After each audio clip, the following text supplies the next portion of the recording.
Ladies and gentlemen, welcome back to the Castello Show. It is match week 21.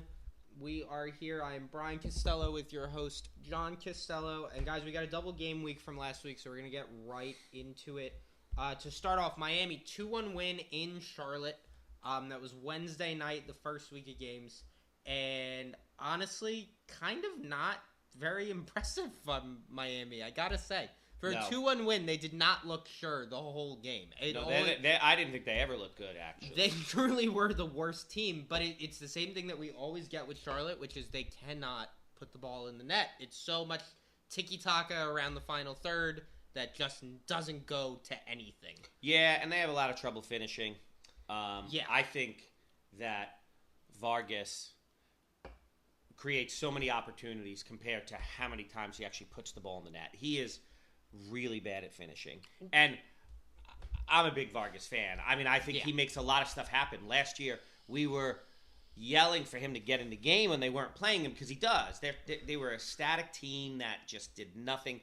And he does make things happen. He just can't finish. Well, and honestly, what I need from Kerwin Vargas is to either start scoring goals, like just put him in the net, and then we're all good. Or do that move and pass to somebody, man. Right. Like, you're creating space and then blowing it. That was hard to do, I imagine. Why don't you give the ball to someone who can do something with it now?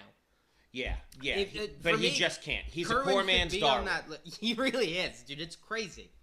But 2-1, nevertheless. So, Miami with one win, only to be followed by a nightmare in Cincinnati. That was awesome. 6-1 loss. And all of these games, by the way, because it was four wins in a row without Messi or Suarez. Oh, they're taking care of business. What's it going to be like when Messi and Suarez come back?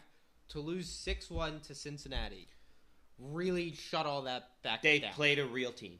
Yeah, no, and they played a team with a chip on their shoulder. I don't think Cincinnati likes all this Miami talk. And they shouldn't. It's ridiculous. Like, Miami's not the only team in the league, and Cincinnati really made a point to let everybody know that.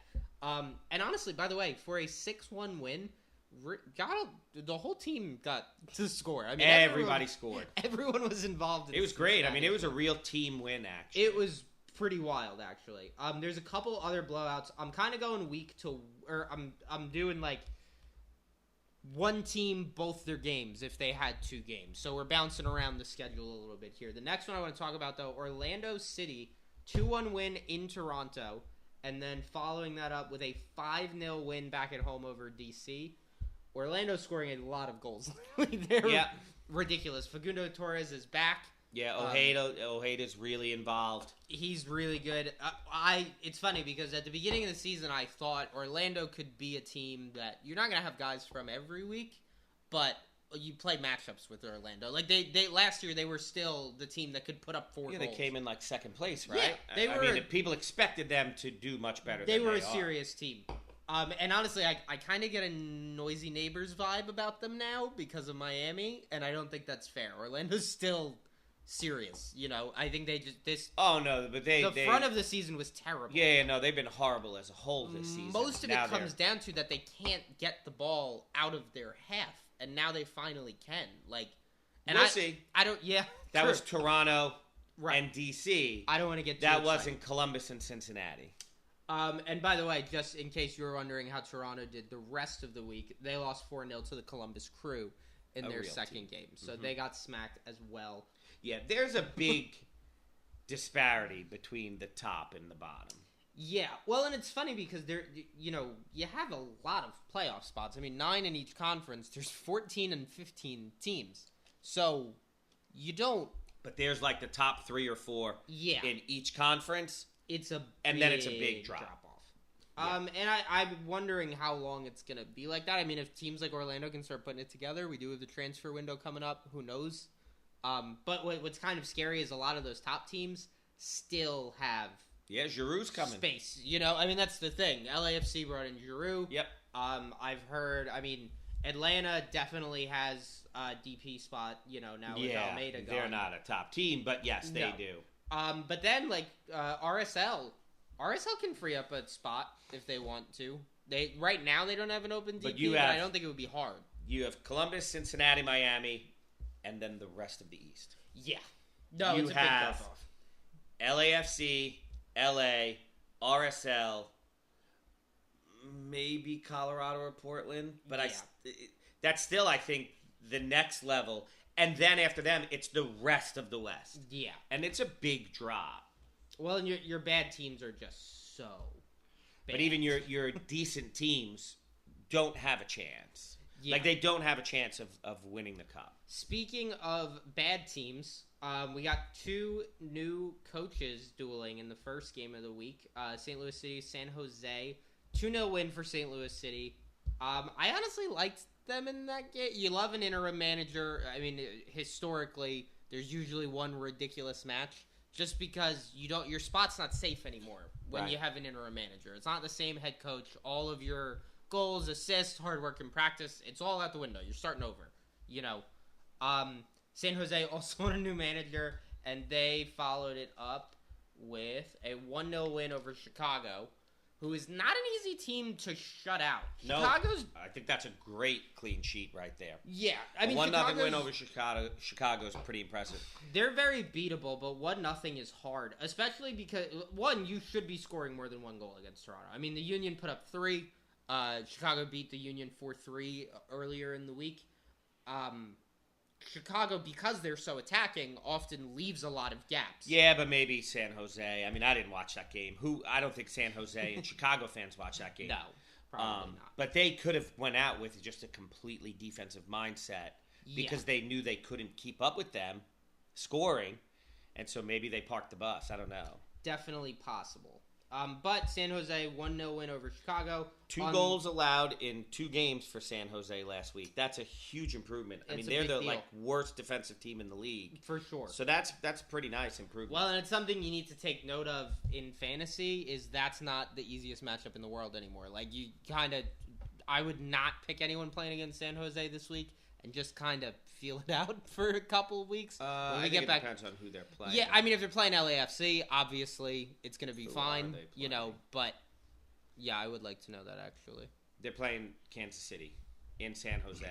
I want players from both teams. Yeah, that's the loser bowl, actually. Well, teams that score a lot and don't do well defensively. Now we'll see if they can stop Kansas City, and we'll get into those games later, but Kansas City played earlier in the week in the U.S. Open Cup. So now what does their lineup look like? And they went into extra time.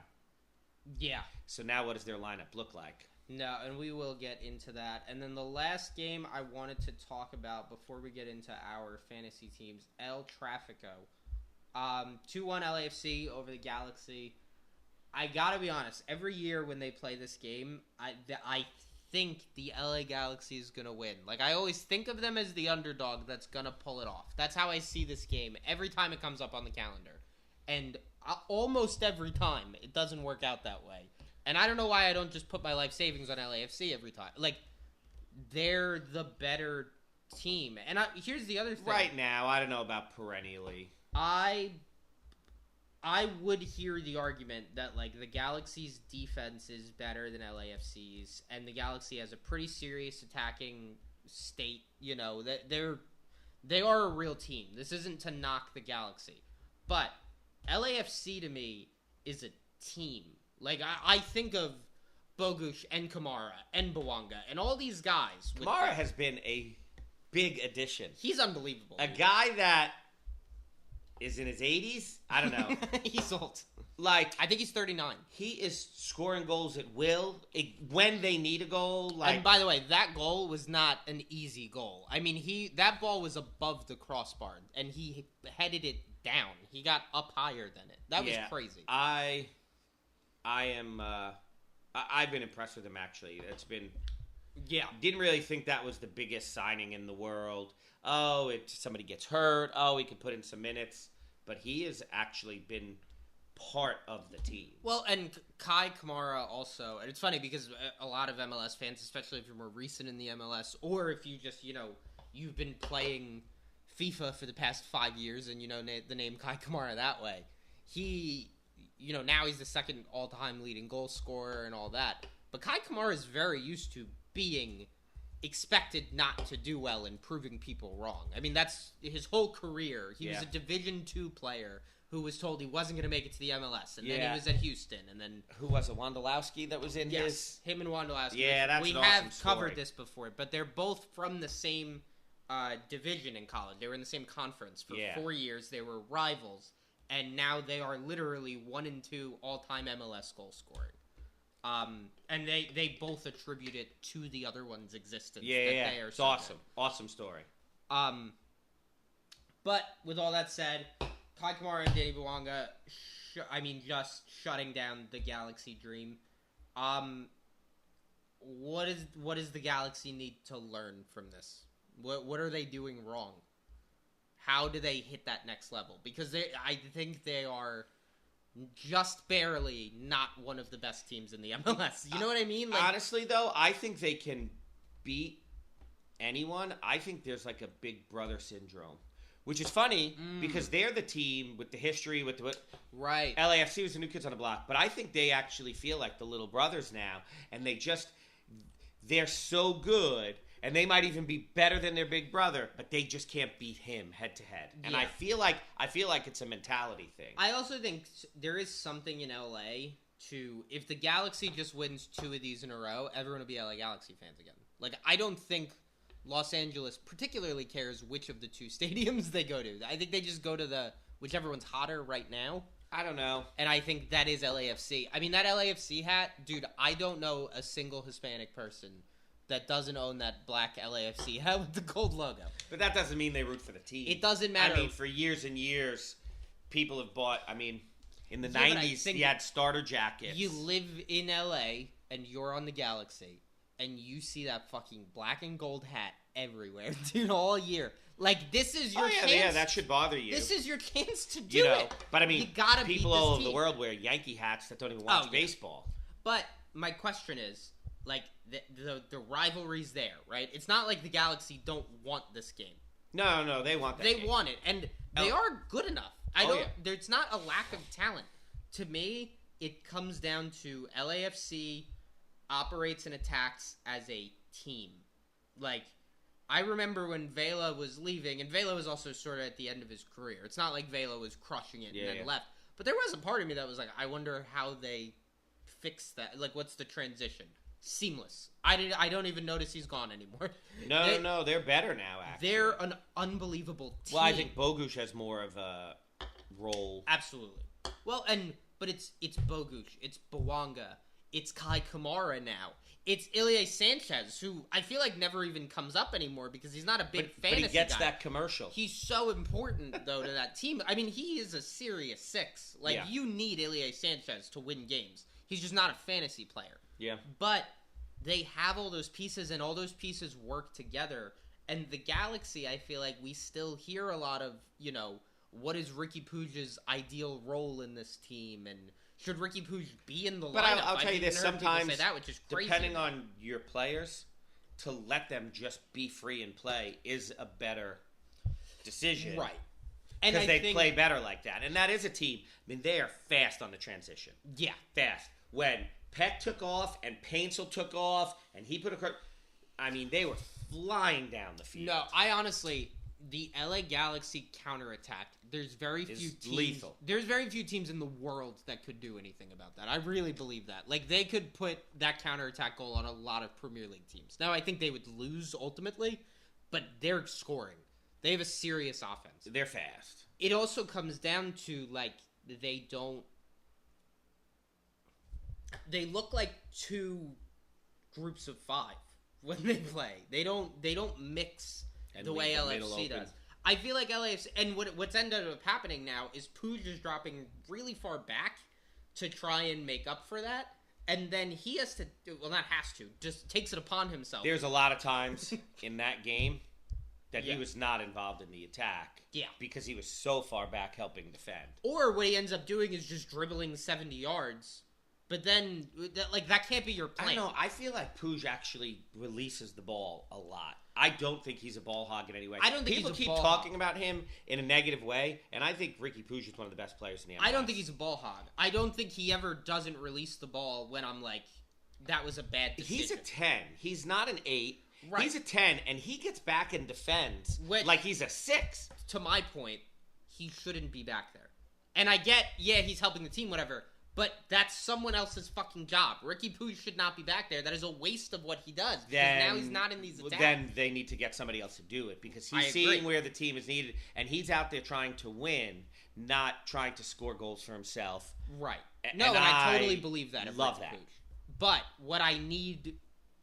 Well, not need. I guess I don't care, really, if the Galaxy gets better. But if the Galaxy want to get better, what I think they need to do is define Ricky Puig's role a little bit more as a 10 and sign a fucking center defensive mid. Why don't you have one? Why is there no... I mean, I don't understand. Have one. What's he doing? Like, why is Ricky Puig at his own 18? That just doesn't make sense to me. He's one of the best attackers in the MLS. Like, yeah, I mean, truly, a lot of their stuff is transition. There's a lot of people that would argue it goes Messi, Ricky Puig. Some people would argue Messi, Acosta. Yeah, I could see that I too. think Acosta. I think so too, probably. But Ricky Puig is certainly in that conversation. Oh, he absolutely is. Why is he back there? Like, Messi doesn't go to his own 18. Acosta does, but that's because he's the whole team. Yep. Until and they play Miami, apparently. Yeah, no, it's just insane. I mean, Cincinnati doesn't have a back line. That's why Acosta needs to be back there. Yeah. They don't need him back there. They have Maya Yoshida and Mickey Yamane, and plenty of other good defenders as well who don't even see the field. Like, why is he so high? So who's back there? Delgado and Cirillo. It looks like a double pivot. How in a double pivot is Ricky Puig still getting so far back? I will say this. When you look at the lineups in a game... Yeah, they don't stay in that shape. And the shape isn't necessarily accurate. Right. Do you know what I mean? But I think it's fairly accurate. You would think... I'll start watching them more closely and see what actually happens. I really don't watch... Because I try to watch all of the games or a lot of the games. I don't ever really watch, except for Charlotte. I don't really watch most of the games unless it's the only game on at that time. Sometimes that's the case. But I don't really watch that game and break it down. There's usually one game that I do really want to watch, and then I will occasionally check scores of other games just to see what's happening. Did anything big go? Right. I like the 360. And what do you see? Yeah. You're not seeing what's actually happening on the defensive end. Right. So. But I did watch El Tráfico, and every time I felt like, oh, LAFC lost the ball. Here we go. And Ricky Puig is so far away from the play. Well, and I was very concerned about that because I had him. Yeah. So I needed him to actually get assists and goals. Right. And then going to Minnesota, 2-1 win, which good for the team, but not the demanding win you'd hope for over Minnesota. They really kept it close. It felt like Minnesota could have tied that. I mean, Pookie's goal was very nice. It was... LA won at the very, very end. Yeah. With Peck there. Just kept it too close. Yeah. That's the type of thing that they can't let happen anymore. Like. Yeah, but I thought that could definitely be a letdown game after. See, but to me, you just lost to LAFC. Right, now come back raring to go. You're playing Minnesota. This should be cake now. We got to win this game by a lot. Minnesota's not cake, and guys are starting to come back. Yeah. They're not. They're not cake, but they're not the LA Galaxy. On paper, no. The LA Galaxy should be winning that game 2-0 or 3-1 or something. I don't think winning by 2 goals was out of reach for them. And it was tied. Almost a draw. Yeah, I mean, it's just not the game they should have had. But that's enough about LA. Let's get into last week's fantasy. I'm going to start with my team, and then we'll switch over to John.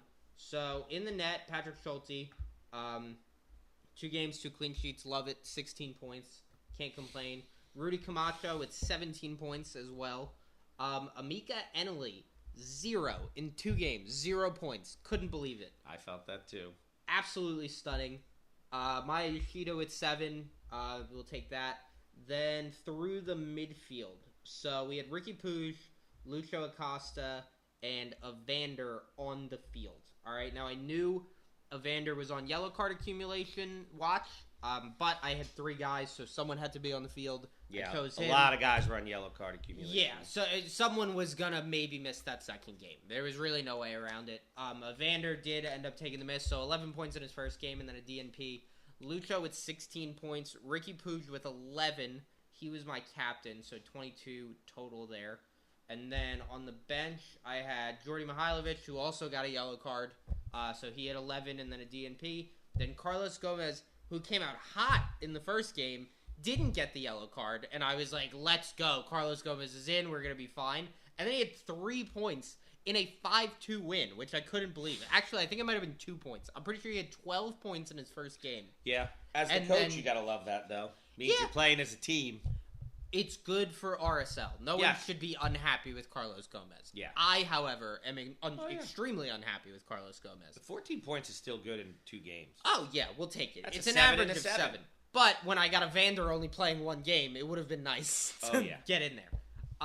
And then, so up top, Cucho with 21. Joveljic on the field, 3 points. It ended up being the wrong call because I had Peter Musa on the bench with 15 over 2 games. I'm so glad I didn't play Joveljic. Yeah, no, Joveljic I'm losing confidence in. Now that Peck is getting the ball more, there's just a lot of question marks with that Galaxy offense as to who gets the goal. It's not even they're not going to score, but who's doing it. Who's getting it, yeah. But Peter Musa, great week, 15 points, love that. Should have been better. He almost never starts games now. It's unbelievable. And then they're losing, and then he puts him in the 50th minute, 60th minute. Effortless goal, too. And then he scores, but it wasn't enough because they were down 2-1 and now they're 2-0 and now they lose 2-1. Yeah. Like, I'm not really sure why he's not starting every single game. It doesn't make sense to me either. Overall, so 142 points on the week. After all the adjustments, they were giving out clean sheets on accident, so that's all fixed now. What a terrible week for... This stats company is awful. And then everything was locked. On this rant. Today's Thursday. Everything was locked until today. Yeah, no, I tried to make my lineup last night and couldn't. Last night at like 2 o'clock in the morning, I was like, you know what? Let me go ahead and refresh and see. Nope, still in progress. So I don't know how much, how early you guys watch and how much experience that. But people that are trying to set a lineup a little earlier, just in case there's issues, then you make changes. You couldn't get in. You didn't know exactly how you finished last week, what your money was. Right. So, as far as rankings with my 142, so still 17th in the Charlotte League. I'll take it. I was 38th on the week, so it didn't drop at all. It's fine. League rank, I did drop a little, but I'm still in the top 1,000. 979 right now. Champions League is looking a little out of reach. This was not a good week to start the qualifier, but we still got a little time. I don't think I'm really in reach of it. This was week 1 for the qualifier? I think it was week 2, actually. Yeah, I think it was week 2. So week 2, I'm pretty much out of it already. But, hey, we're still in the top 1,000. I would love to get into that top 15 in the Charlotte League again. I had it for like a week and then lost it. So that's really what I'm chasing right now. This week I have Rick head-to-head, so I'm not really worried. Yeah, but didn't you lose to him last time? Because I did. Some of the guys went crazy, and his captain went crazy. I lost to him last time. We were also in Ireland, and I had DNPs, and I only lost by like 5. Yeah. Now, I still lost to a team that had Barreal starting, but there were other factors at play. So this week I'm not too worried about it. John, how did you do last week? So I had 167, which was actually a pretty good week. It was pretty high in the rankings. I felt like I left a lot of points out there, and it could have been an even much better week. Yeah. I play a 3-5-2, right? A 5-3-2. Mm-hmm. But I don't. 2 DNPs. Yeah, I have 2 DNPs on the back line, so it's either a 3-5-2 or 3-4-3. Right. Because it's auto-ruse. So my keeper was Schulte. I said in the article, it wasn't even close. Everyone should have had Schulte as their keeper. And he had 2 clean sheets, exactly like you'd expect. Now, that never works out for me. But if he didn't even get 1, I would have been shocked. Yeah. He was so the chalk. And 16 points, that's 8 per game. 8 points. That's a keeper beautiful. For me is... Whew. Well, an 8 2 weeks in a row. Yeah, it's amazing. So, my back line was Eneli, Lennon, and Farsi. Eneli, like you, had to 0. That was so disappointing. Yeah. And then he came out in the 45th minute, so only got the 1 in the second. But then, I don't know if he had a yellow or what he had, but -1. Brooks Lennon, though, did fairly well. Yeah. He's a guy I keep looking to when I don't trust anybody else because he's always going to get some points. He had 9. It's like a 4.5 and a 4.5.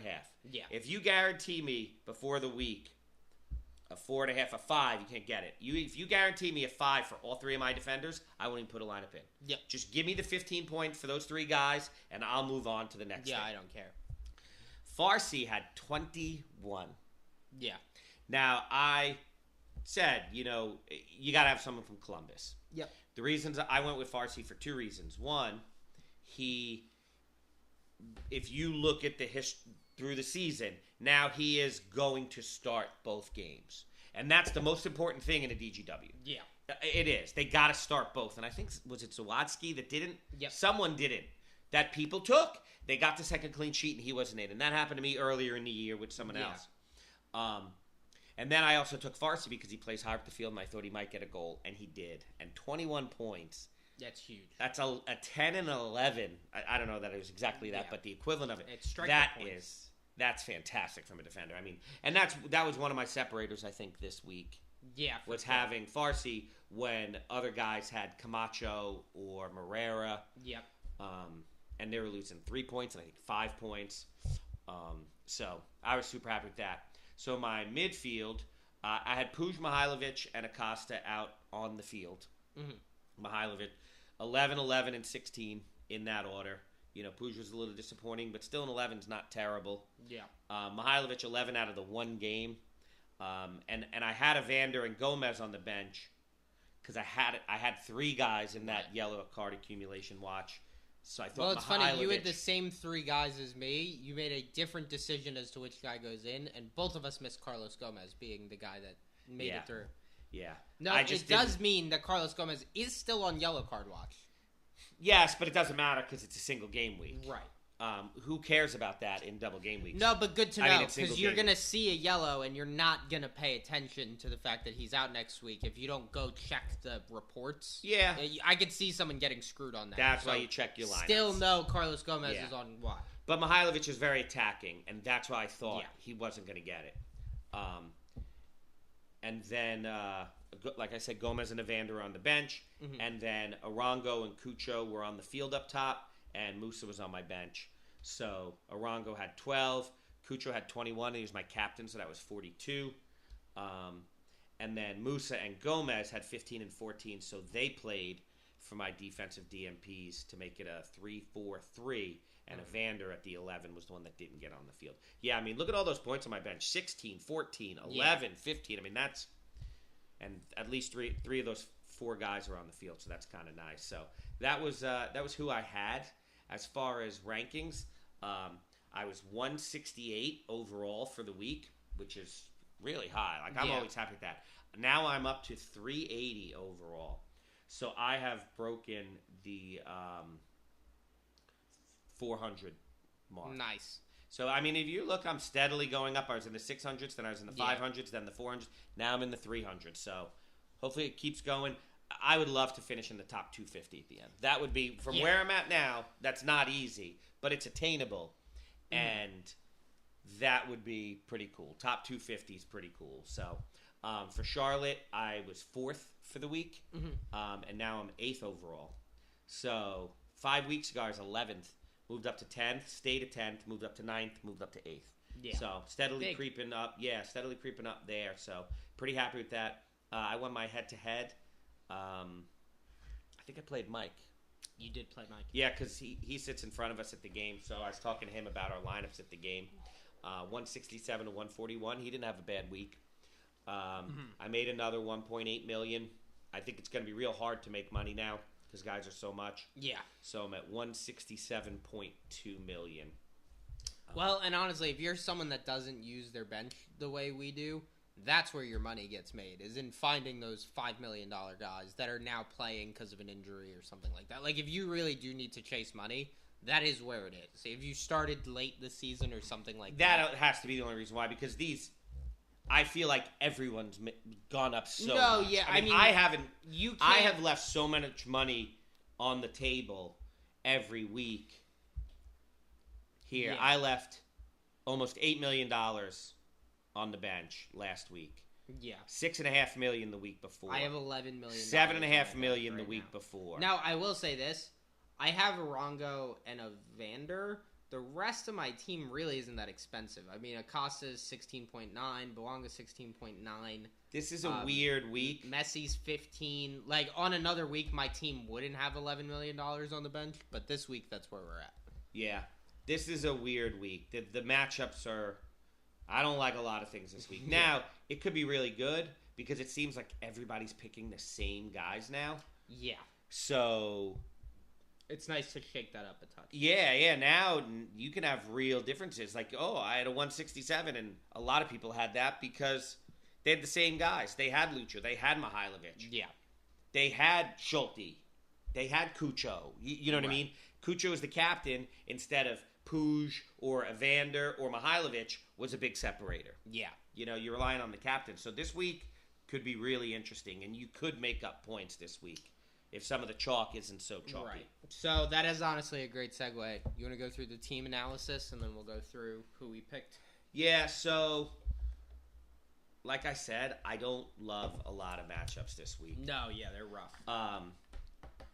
Defensively, I liked Cincinnati playing Charlotte with Ajamang out, and look at their roster. There isn't another 9 on it.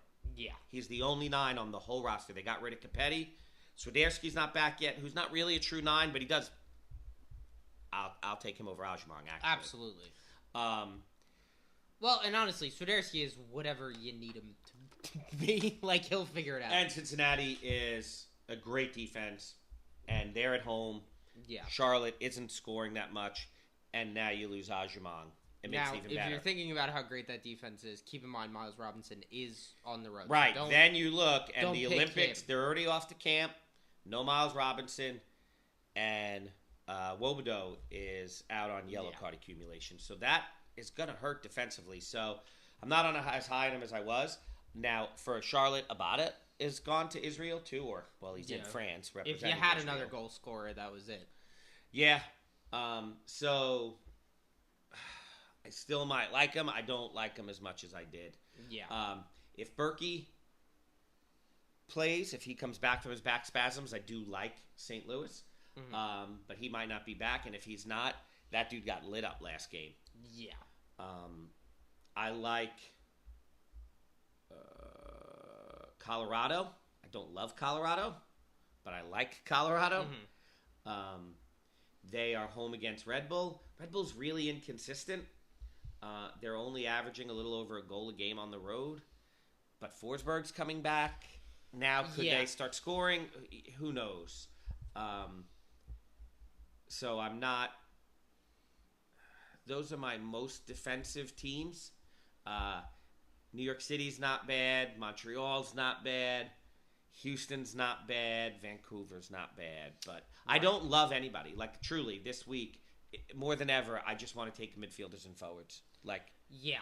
No, I completely agree. Attacking, I actually like a lot more teams. So I do definitely like Colorado. Red Bull on the road, not as strong. Colorado at home, they're scoring 3 goals a game. Right. It's unbelievable. They're scoring 2+, and in their last 5, they're scoring 3 goals a game. Yeah, that's a lot. Yeah, so I like them a lot. I like Montreal. I like Houston. I like Nashville. I like New England. I don't love any of them. Philly, I actually am bordering love. Yeah, I can see that. It's a really good matchup. Toronto is not good defensively. Philly has been scoring on the road. They're the second best team goal scoring on the road. No, they do put up numbers now. I will say this. I said second best. That's not actually true. They're tied for the best with Cincinnati. They're just below them on my thing alphabetically because they have the same score. 2.09 goals per game on the road this season. Tied for first with Cincinnati. Yeah, big. For a team that has a lot of losses, they score a lot of goals. Yeah. So, I like them a lot. So, I said earlier, the San Jose Sporting matchup, I think you can take guys from both teams there, and then Portland as well. So there's a lot. I don't love a lot attacking-wise, but I like a lot. So it's going to be really hard decisions, actually, for me.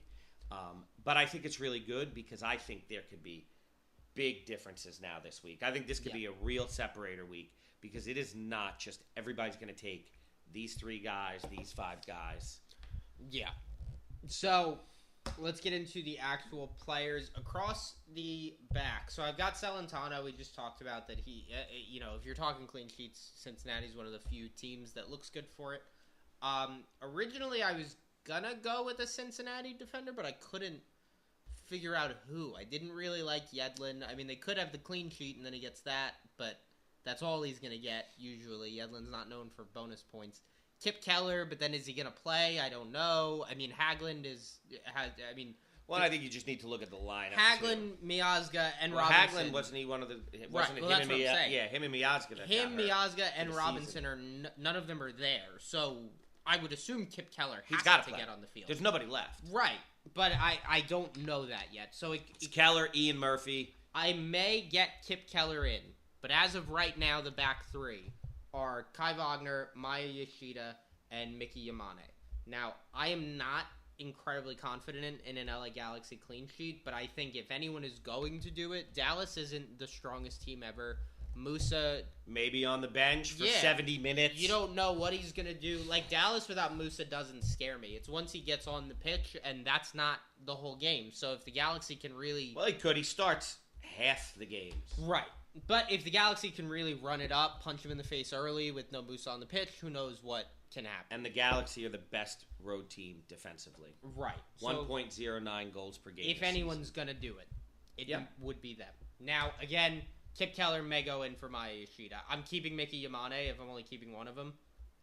Just because Mickey Yamane's out He's been getting a lot more points recently. Well, and he's out on the wing more. It's not even... Because I think there are some people who think Mickey Yamane's better than Maya Yoshida. And I don't. Maya Yoshida's an unbelievable center back. Yes. He's a fucking center back. He's one of the best in the scoring league. Goals or getting assists. That's not his job. Well, he gets clearances. He gets passes. Right. There's still bonus points. But Yamane has assists. Mm-hmm. He's on the wing. He's playing balls in. That's different, which is... It's actually kind of awesome to have a version of Maya Yoshida that is out on the wing getting the ball. I mean, it's almost perfect.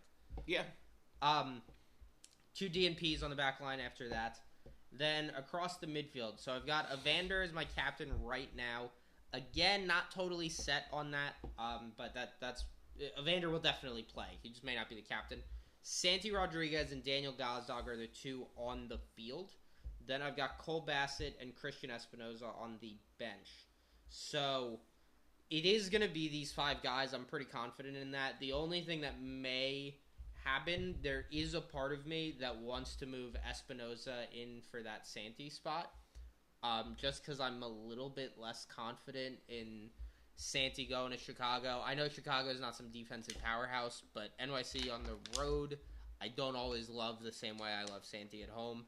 And Espinoza at home against Kansas City is about as good as it's going to get for him matchup-wise, So I think it might make sense to switch him in. But in any case, those are the 5 guys. Then across the front 3, I've got Arango and Benteke starting. And then I went with Jordan Morris as my bench striker, actually. They're playing Austin. Austin is not some powerhouse defense. They give up a lot of goals. They have very high-scoring games. Jordan Morris is a player that I think, he scores, but just not that often. And I think he's kind of due now. And I feel like this is a week where having a weird striker is really to your benefit, too. Well, and he's on your bench, so if he has a great week, he'll be on your field. If he doesn't, it won't count. Part of the reason I'm okay with Jordan Morris on the bench is I'm pretty comfortable with Cole Bassett and Christian Espinoza. I don't think I need big points from Jordan Morris. But if there is a week he's going to go off, I think it might be this one. That's also how I felt about Benteke. Benteke doesn't always go off, but Nashville without Zimmerman does not scare me as a defense. I don't know who marks Benteke now, with Zimmerman not there. So remember when I thought that against Charlotte? True. No, I mean, they couldn't get the ball anywhere in near him, so nobody had to mark him anyway. Well, and that's the biggest thing. Like, if DC can get the ball to Benteke will score 3 goals, and he will make your back line look like children. doing it. That's why he scores 3 goals or no goals. Right. It's can they get the ball to him or not. It's not anything to do with him. He would score 3 goals a game if they had a decent winger who could just put the ball on his forehead because no one can stop him. He's ginormous.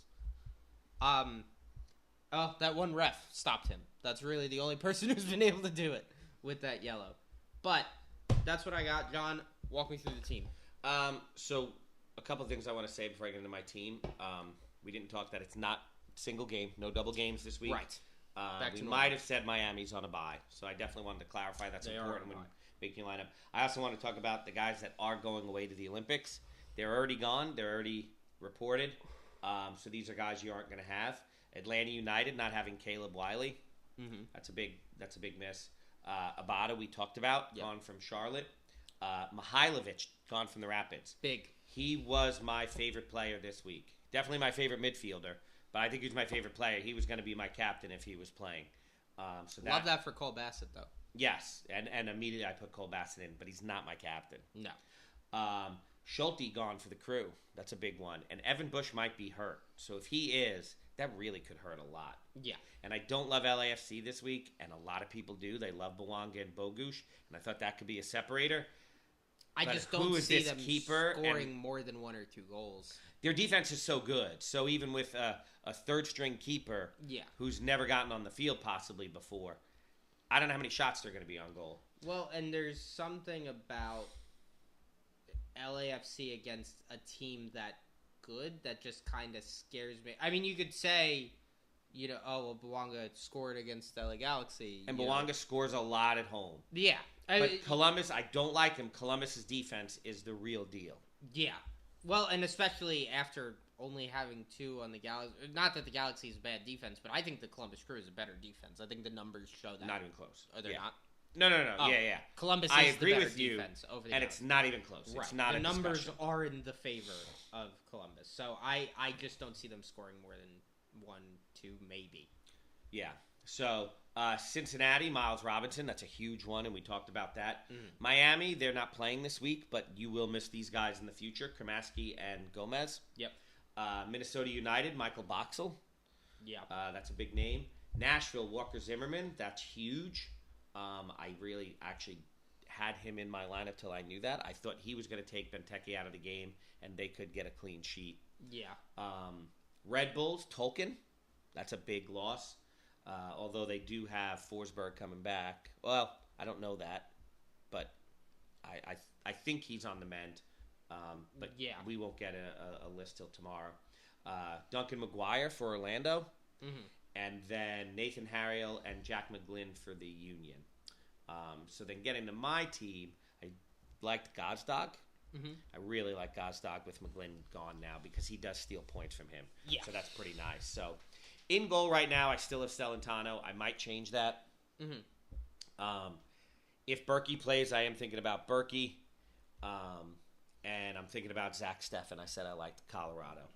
On the back line, I always only pick 3 now. Wagner and Lennon. I don't like any of the defenses. Wagner and Lennon are going to be in my lineup. Yeah. Because they get attacking points. And they do really well point-wise, even when their team doesn't get a clean sheet. So they're going to be my team. I also really like Philly's attack this week, which makes Wagner even more better. Right. More attractive. It makes him more attractive this week. For sure. I agree. Yeah. Lennon, he's averaging nearly 5 points over the last 8 games. Only one of those 8 did he get a clean sheet. Wow. Yeah. So that's good. Like I said before, you give me 5 points, I'm golden. Yeah, we'll take that. Now he might get a clean sheet on top. He's getting 5 points without the clean sheet.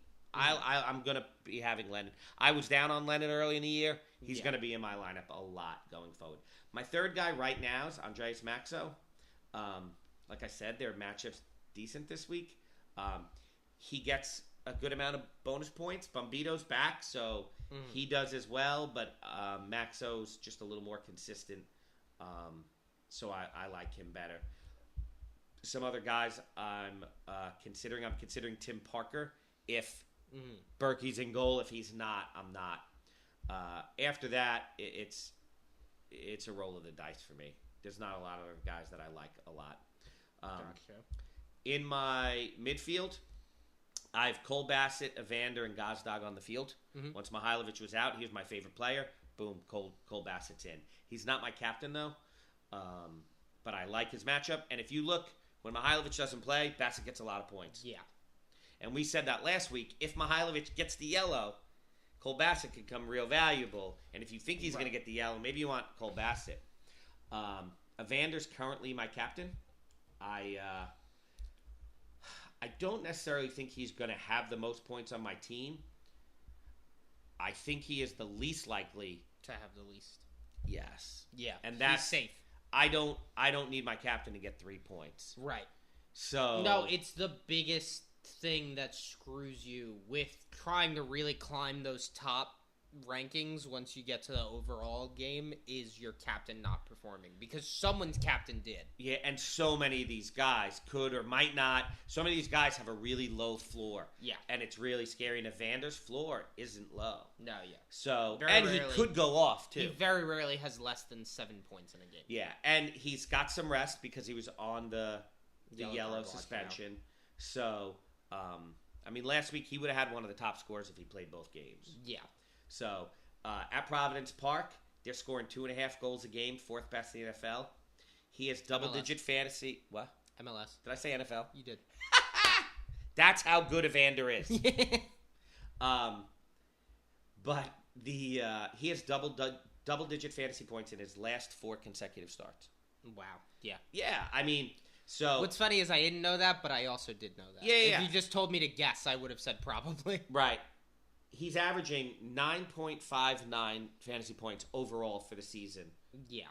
No, it's pretty ridiculous, honestly. He's averaging 11.57 per start at home. Wow. So, Evander's home, you want to start him. I said last week he's a must-start. He is. I also said Lucho and Cucho were, and they're not in my lineup. So, he really is. Yeah. Everyone who's a must-start is really a must-start. Gazdag, I talked about their wins and everything. 9 out of their 11 road games, they've scored 2 or more goals. Mm-hmm. And then with McGlynn out, that helps Gazdag, so he's on my field. On my bench, Espinoza, just like you. And right now, Heel is. I don't think he's going to play. Yeah. If he plays, if he starts, I like Heel a lot. I like this matchup. Yeah, I can see that. And Heel, his floor is very high. Yeah. If he doesn't start, though, I don't want any part of him. So, other guys I'm looking at, Eric Tommy. I like Sporting, and he's like their most consistent player.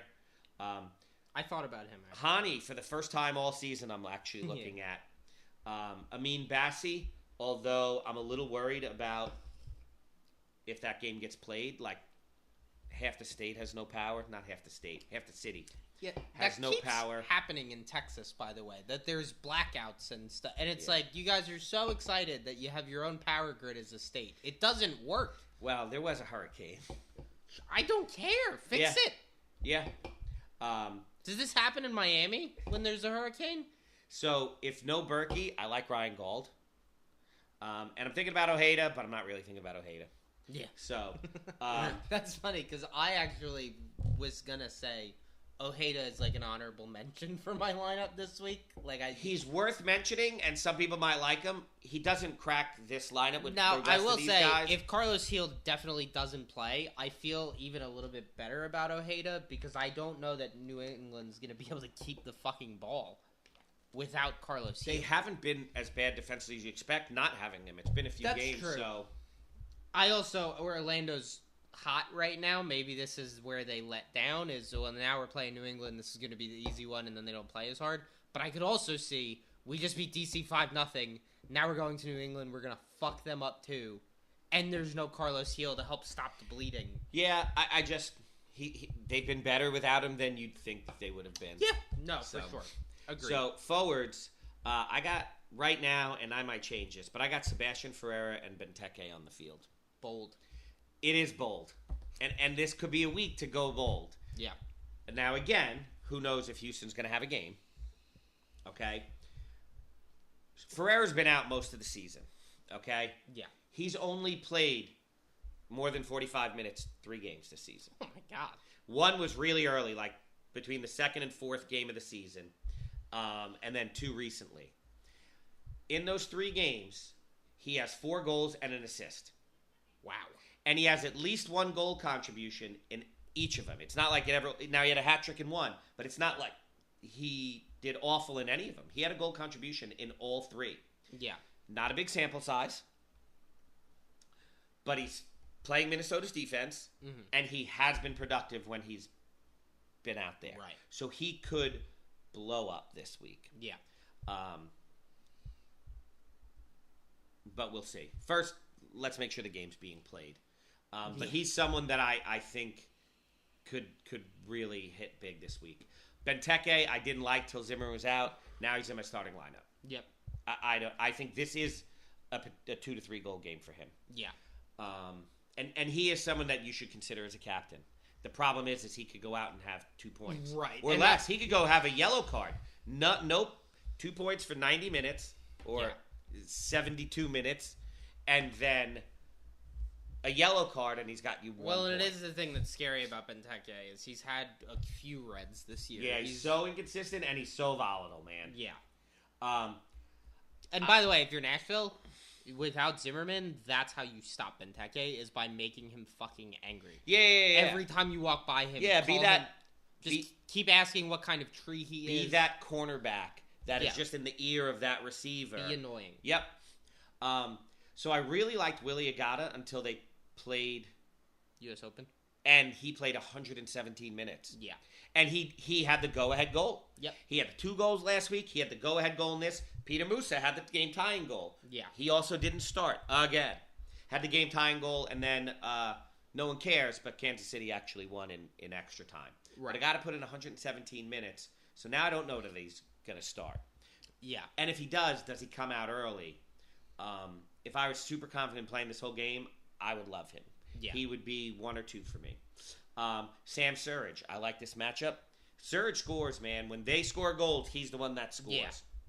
He's currently the guy on my bench. Those are the 3 I have out DC's there. DC's not some lockdown defense either. No, they're terrible. He's scored on far better defense. Yes. So I think it's a great matchup. Some other guys that I'm looking at, Vrioni, he's really finally coming around, which is why they're doing okay without Heel. Arango. Yeah. Ura. I like Philly. Yep. But I mean, I've got Wagner and Gazdag, so I just think there's other guys. It's a lot of Philly. Yeah, and if Philly doesn't do what I think, then I put a lot of eggs in that basket. Jonathan Rodriguez. Yeah. But again, I have Evander out there. Right. But without Evander, he lit it up. But Evander's back. Yeah. So he might not light it up again. So those are the other guys I'm considering. Gotcha. And then we haven't done betting in a while. I don't have a ton, but there were a couple games that I looked at this week that I kind of like. So we're going to get into them. LA Galaxy on the road playing Dallas, plus 138. Anytime you get the Galaxy for plus money, I think you should take it, especially playing Dallas. I don't see this being a game that they let down. No, especially that Minnesota was so close. They lost El Trafico. Minnesota was close. At some point, they're going to be raring to go. They're going to blow someone out. Yes, they do every few games. They blow somebody out. Yeah. Now, I will also say I was considering the over, but the over is 3.5 plus 130. I don't love an over of 3.5. You're counting on... And what if Dallas doesn't score? Right. Now you're counting on 4 goals from the Galaxy if there's no Musa goal, because who else would do it? Yeah. You know? Another game I liked, NYCFC on the road, plus 175 going to Chicago. I like them against Chicago. I don't care which stadium they're in. I really don't. They're the better team. I do think they're going to give up goals. I think Kuipers is a goal threat, absolutely. I just think NYC's... They're really disciplined. They play well together. And it's not like... I mean, we always talk about how good they are on that small field. They don't need that small field. They do well on the road. Can I tell you what's funny? Is that everybody thinks it's so hard to score at Yankee Stadium, at Citi Field. Mm-hmm. They actually have let up less goals per game on the road this season than at home. That's funny. You wouldn't think that. That's not... Common knowledge says the opposite. Yeah. And then there's 2 more things I liked here. So San Jose at home playing Sporting. I would never bet on San Jose usually, but they're minus 110, and I'm very confident with them at home. I also could see that game being a draw. And that's possible. Now, the draw is plus 280. You could always, let's see, what would it be? Oh, bet 50 on the game. Well, no. So you can at least, not in every book, but with BetMGM, and I'm going to assume your bigger ones, if you're using DraftKings or something like that, you can bet, it's called Double Chance, but it's basically San Jose or tie. And they kind of put them together for you. Gotcha. So that's minus 350. Yeah. If you really just don't want to take a risk. But honestly, minus 350 makes that bet not worth it. If you look at, they're minus 110. Let's say you bet, what did you say was plus 250? For the over? Yeah. It is plus 125 over 3.5 goals. I don't see it going off. No, not the over. The draw was plus 250, right? Plus 280. Plus 280. If you bet $100 on the win, or you bet 110 on the win to win 100, and then 50 on the draw, really, and you're covered. Because then that's going to pay more than double. Right. And if either happens, you're positive. Exactly. Yeah, so you would. And you're not risking $350. I would do that first if I was really trying to hedge my bet. No, that's probably the move. Yeah, that's what I would do. And then the last one that I liked was where are they? The Seattle Sounders plus 165 in Austin. I just felt like that was a winnable game for them. I don't necessarily love them, but plus 165. Yeah, they're not as great on the road. Plus 165 is good odds for everybody a team. Hates on Austin. It's funny. I think that Seattle is the better team. But, guys, the lights have gone out, which means it is officially time for our show to end. Thank you so much. We'll see you next week.